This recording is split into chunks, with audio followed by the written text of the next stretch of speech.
ہندوستان جیسا ملک جس میں مسلمان ایک دوسری بڑی آبادی ہے، آلموسٹ 20-25 کروڑ کی آبادی،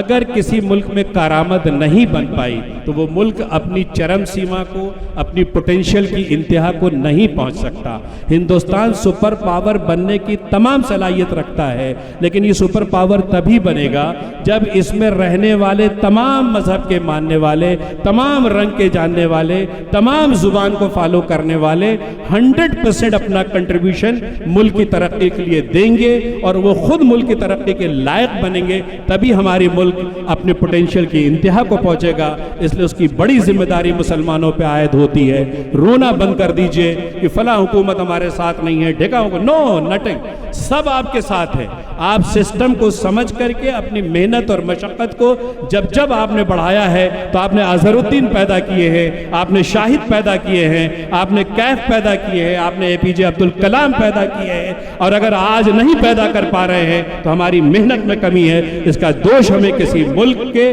سربراہ کو یا کسی حکومت کو نہیں دینا چاہیے، اپنے اندر جھانک کے دینا چاہیے کہ اگر میری اتنی محنت کام نہیں آ رہی تو مجھے 2-4-10-20% اپنی محنت کو اور بڑھا دینا چاہیے۔